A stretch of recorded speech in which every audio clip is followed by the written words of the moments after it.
Hello বন্ধুরা, চলে এসেছি নতুন একটা রেসিপি নিয়ে। তো আজকে আমি তোমাদের সঙ্গে শেয়ার করতে চলেছি একটা শাকের রেসিপি, যেটা আমরা সাধারণত ফেলে দিয়েই থাকি। তো সেই জিনিস আমরা ফেলে না দিয়ে একটু রান্না করে খেলে খেতেও উপকারী, আবার হচ্ছে খেতেও ভালোই লাগে। তো চলো তোমাদের সাথে আজকে কি রান্না করেছি সেটাই শেয়ার করে নিই। তো আমি প্রথমে এখানে এই যে দেখছো যে ওলের যে ডাটাগুলো, সেইগুলো থেকে আমি এই শাকগুলোকে একটা একটা করে বেছে নেব। দেন বেছে নিয়ে ভালোভাবে বেছে নিতে হবে, কেন কি সাধারণত এগুলো খুব একটা ভালো জায়গায় তো হয় না। তো যে কারণে ভালোভাবে বেছে নিয়ে সেটাকে আমি ধুয়ে টুয়ে কেটে নিয়েছি। একদম কুচি কুচি করে কেটে নেবে। এটা একটু লোল লোল টাইপের হবে। খাওয়ার সময় লোল লোল থাকে না, বাট কাটার সময় থাকে। তো সাধারণত কচু জাতীয় জিনিস তো একটু লোল থাকবেই। আর দেখো, একটা বড় সাইজের একটা পেঁয়াজ কুচো করে নিয়েছি রসুন, কাঁচা লঙ্কা। রসুন আর কাঁচা লঙ্কাটা আমরা থেতো করে দেব। কড়াই গরম হয়ে গেছে, তেল দিয়ে দিচ্ছি একটু কালো জিরে ফোড়ন। কালো জিরে ফোড়নের পর এটা সাধারণত দিয়ে দিলাম পেঁয়াজ কুচিগুলো আর রসুন, আর দিয়েছি যে কাঁচা লঙ্কা, ঝাল অনুযায়ী দেবে, 3-4টে লঙ্কা অন্তত পক্ষে দেবে।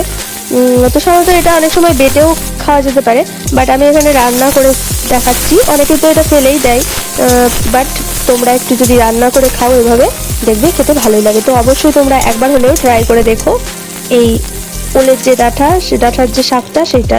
তো দেখো, মোটামুটি আমার এখানে লাল লাল করে ভাজা হয়ে গেছে। এবারে আমি দিয়ে দেবো শাকগুলো। ভালোভাবে ধুয়ে রাখা হয়েছে। দেন আমি দিয়ে দিচ্ছি এই পেঁয়াজ লঙ্কা ভাজার মধ্যে। এবারে ভালোভাবে নেড়ে দেবো। নাড়তে নাড়তে একদম হালকা স্টিমে ভাজা ভাজা করবে। দিচ্ছি লবণ, দিচ্ছি হলুদ, আর কিছু এর মধ্যে পড়বে না। জাস্ট একদম ভাজা ভাজা করবে, জলও দেওয়ার দরকার নেই, পুরোটাই ভাজা ভাজা হবে। আর খেতে কি বলবো তোমাদের, মানে অস্বাভাবিক সুন্দরই লাগে। আমার তো ভালোই লাগে বেশ। তো তোমরাও বাড়িতে অবশ্যই ট্রাই করে করে খেয়ে দেখবে, তবেই বুঝতে পারবে যে জিনিসটা ভালো না খারাপ। তো যে কারণে তোমাদের কাছে রিকোয়েস্ট, একবার করে দেখো। এটা আমি আমার এক কাকিমার কাছে রান্নাটা শিখেছিলাম, খেয়েছি, আমার ভালো লেগেছে।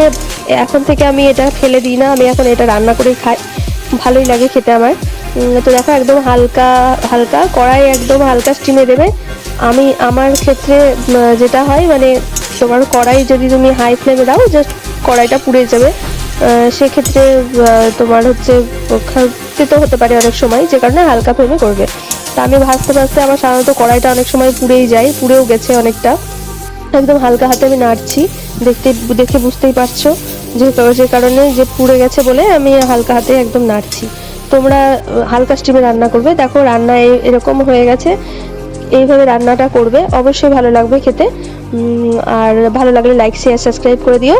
আর নতুন বন্ধু হয়ে থাকলে অবশ্যই কমেন্ট করে জানিও, সাবস্ক্রাইব করে দিও। আর কেমন হয়েছিল অবশ্যই জানিও। আর রান্না করে অবশ্যই খেও, তোমাদের কাছে এটাই রিকোয়েস্ট। আর দেখার জন্য অনেক অনেক ধন্যবাদ। আজকের মতো টাটা।